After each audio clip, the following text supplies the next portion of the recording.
love.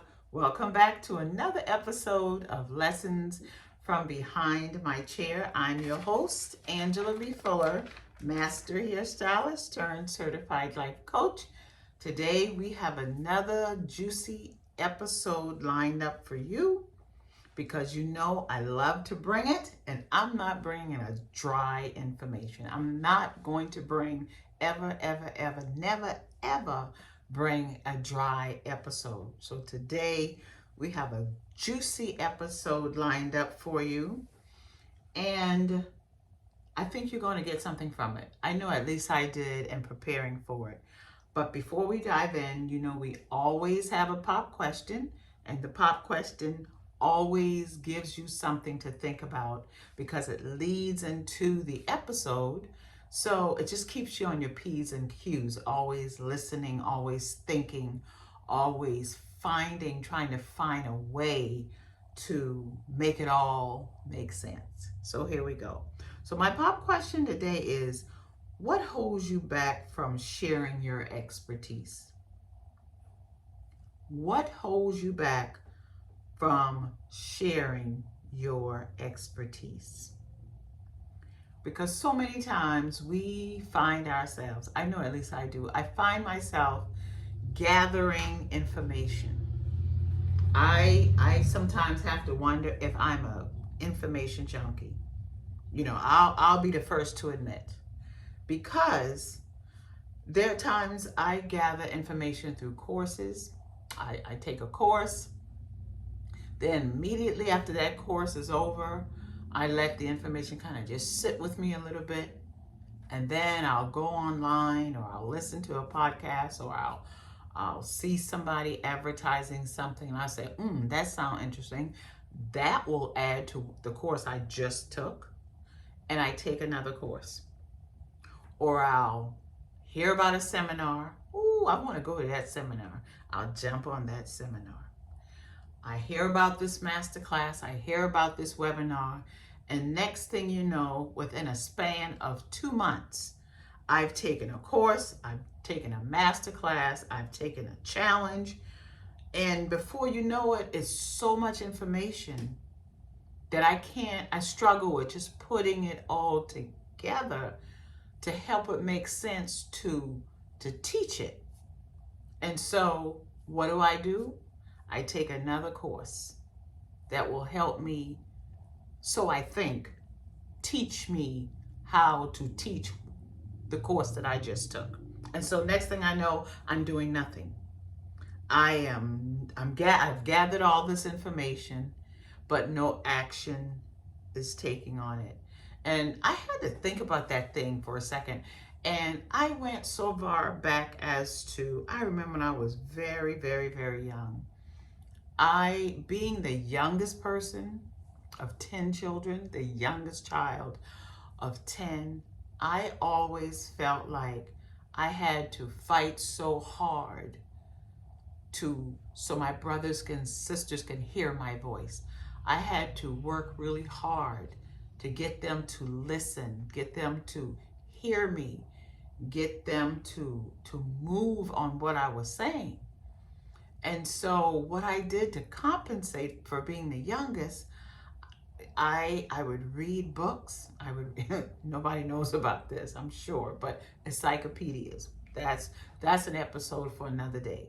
I'd read all the encyclopedias that my mom had bought us. I would watch TV. Even as a young person, I would look at documentaries because I figured if I knew a lot, if I knew a lot about a lot of things, I felt like I wouldn't have had to fight so hard for me to have a voice. And so what I did, I remember there was a time when I would listen for hours on different motivational tapes, on different self-taught tapes, on all sorts of stuff. And then I would work really hard on breaking this information down to try and make it so simple that even a child would understand. So when I give it a little thought, I realize that for most of my life, my childhood, my teenage, my young adult, I have fought really hard not to be misunderstood. First of all, to be heard. And after being heard, not to be misunderstood. So I figured if I gathered all this information, if I knew a lot about a lot, then the chances of me being misunderstood, or the chances of someone not wanting to hear what I had to say, was slim. And now here I find myself as a full-fledged 61-year-old adult, still in that habit of gathering information, feeling like the expert, feeling like I could teach a thing, but yet still failing to act on it, failing to take action. And I know I'm not the only one with this problem. I know there are many of you listening, or if you're watching on YouTube, who feel the same way. And I know that it's been holding you back, because guess what? It's held me back. It's held me back from putting my expertise out into the world. And y'all, I'm gonna tell you, this has got to stop.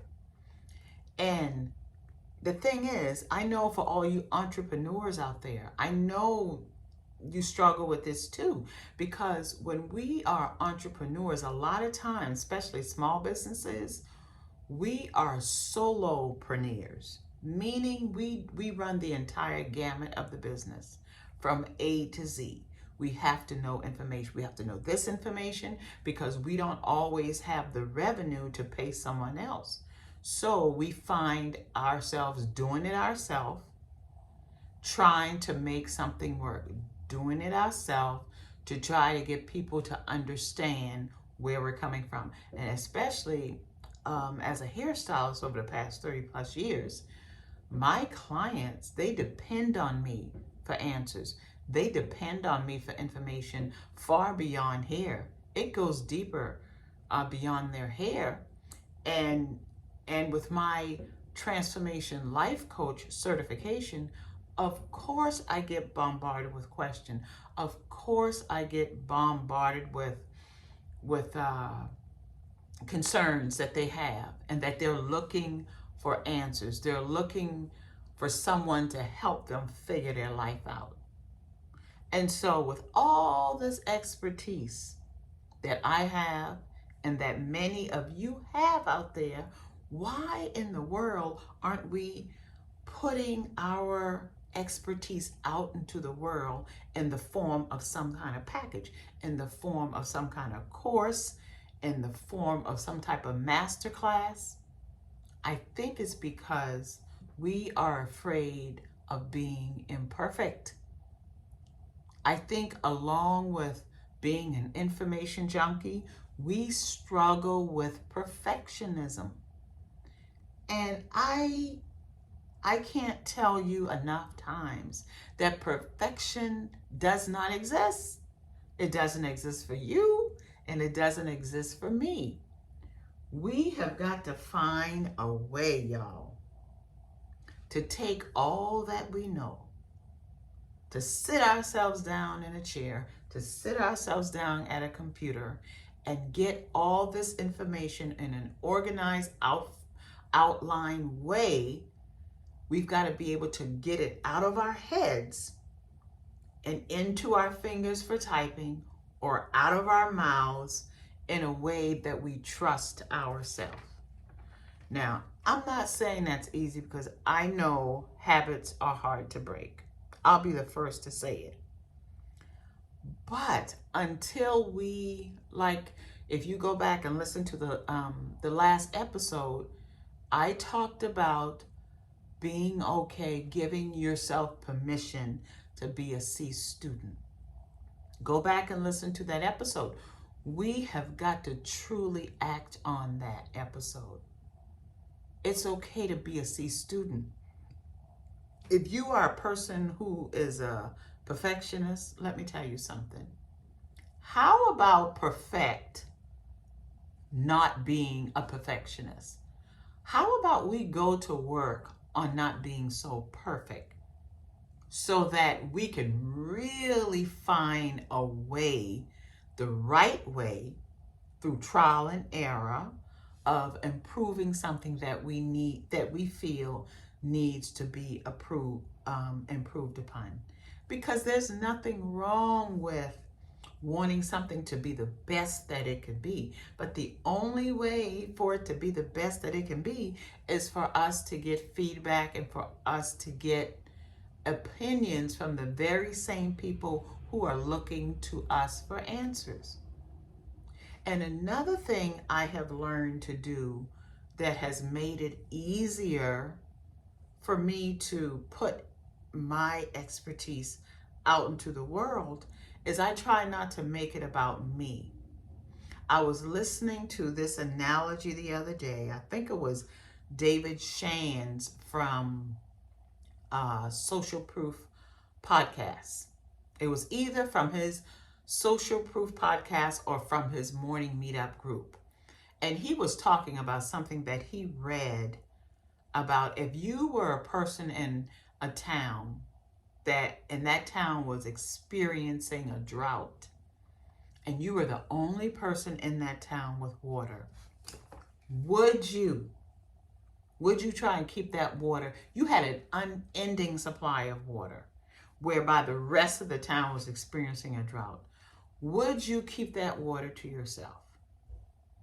Why wouldn't you take that water, bottle it in a certain way, and monetize it at a price in which the town could afford? Because nobody said the town was living in scarcity in terms of money.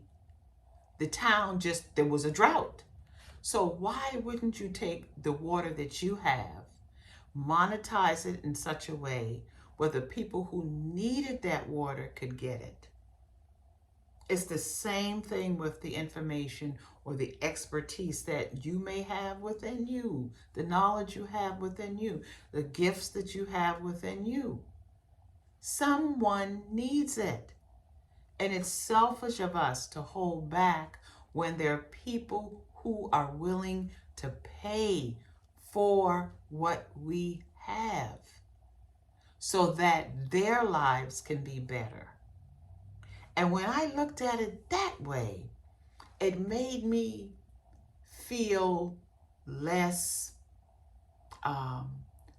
selfish, less afraid, it made me not to no longer make it about me, but make it about the person who is in need of what I have. Because what I have is what they need to change their lives, to improve their lives, to make their life richer, to add more meaning and value to their lives. So the next time you think about holding back because you feel like you're not ready, because you feel like what you have is not good enough, remember the town that was experiencing a drought. And you are the person who have the water to make your neighbors' lives better. What are you going to do? I challenge you to look beyond your fears, to look beyond your personal limiting beliefs, to look beyond your desire to be perfect, to look beyond that voice that second guessed you, and just jump. Just get out there and put it out there and see what happens. Because I'm going to tell you something, the people that it's meant for, they'll be the first to tell you on how you can improve it, on how you could make it better for them. Okay? So enough of this waiting, enough of sitting on our gifts, enough of sitting on our talents. Let's get out there. Let's put it out there as is and make improvements as we go. Okay? I'll talk to you soon. Bye. Mwah.